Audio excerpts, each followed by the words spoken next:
নিয়েছিলাম। খাওয়া দাওয়া করে হচ্ছে আমি স্নানটা কমপ্লিট করে নিয়েছি। আর আজকে অনেকটাই লেট হয়ে গেছে আমার স্নান করতে করতে। তো চলুন আপনাদের সাথে কথা বলতে বলতে কিছু কমেন্ট পড়া যাক। শিবানী মন্ডল বলেছে, খুব সুন্দর লাগলো দিদিভাই তোমার ভিডিওটা। Thank you Shivani.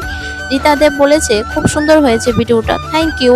লিপি মন্ডল বলেছে, আমি জলপাইগুড়ি জেলার ময়নাগুড়ি থেকে তোমার ভিডিও দেখছি, থ্যাংক ইউ দিদিভাই। প্রাপ্তি লাইফস্টাইল বলেছে, ভিডিওটা পুরোটাই দেখলাম, খুব ভালো লাগলো, থ্যাংক ইউ তোমাকে। আজকে কিন্তু আমি অনেকগুলি বন্ধুদেরই কমেন্ট তুলে ধরলাম। তোমরা যে এত সুন্দর সুন্দর কমেন্ট করো আমার কিন্তু পড়তে অনেকটি ভালো লাগে। আমি কিন্তু সবগুলি বন্ধুদেরই কমেন্টের রিপ্লাই দিয়ে থাকি। যাদের যাদের কমেন্টের রিপ্লাই আমি দিতে পারিনি তাদেরকে সরি গো, আমি না অনেকটি ব্যস্ত থাকি, তার জন্য তোমাদের হয়তো কমেন্টের রিপ্লাই দিতে পারিনি।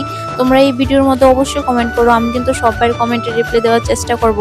তো এখন কিন্তু 5টা বাজে আর আমি অফিস থেকে কিন্তু বেরিয়ে গেছি। সবার শেষে কিন্তু আমি অফিস থেকে বের হই, তার জন্য কিন্তু অফিসটা আমি লাগিয়ে এসেছি। আর আমি কিন্তু বাড়িতে এসে গেছি। বাড়িতে আসতে না আসতে কিন্তু কারেন্ট চলে গেল। প্রত্যেকটা দিন এই টাইমে কারেন্ট চলে যায়। বাইরে কিন্তু বৃষ্টি হচ্ছে, কিন্তু বৃষ্টি হলেও কি হবে, গরম তো একটুও কমছে না। সকালে কিন্তু রৌদ্র ছিল আর এখন শুরু হয়ে গেছে বৃষ্টি। আমি যখন অফিস থেকে বের হব তখনই কিন্তু বৃষ্টি নেমে গিয়েছিল। অন্য সময় তো আমি অফিসে যাওয়ার সময় ভুলে যাই ছাতা নেওয়ার কথা, আজকে কিন্তু মনে ছিল তাই নিয়ে গিয়েছিলাম। একদিকে ভালোই হয়েছে, যাওয়ার সময় যেরকম রৌদ্র ছিল আসার সময় কিন্তু বৃষ্টি ছিল, তার জন্য কিন্তু ছাতাটা নিয়ে যাওয়া তো ভালোই হয়েছে আমার। এখানে কিন্তু আমি অফিস থেকে এসে একটু রেস্ট করে নিই, তাড়াতাড়ি করে ঘরটা মুছে নিচ্ছি। কারণ হচ্ছে সকালে কিন্তু একটুও সময় পাইনি আমি ঘর এবং বারান্দাটা মুছে যাওয়া। যেদিন যেদিন ঘর বারান্দা সকালে মুছে যাওয়ার সময় পাই না, সেদিন সেদিন কিন্তু বিকেলে বাড়িতে এসে ঘর বারান্দা মুছে নিই।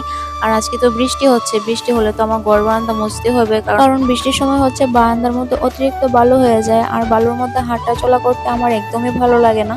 তো ভাবলাম ঘর মুছে যে জলটা আছে ওই জলটা দিয়ে এই জায়গাটা মধ্যে ধুয়ে দিই। আর আজকের ভিডিওটা কিন্তু অনেকটাই লং হয়েছে, ফার্স্ট টাইম আমি এত বড় ভিডিও দিচ্ছি।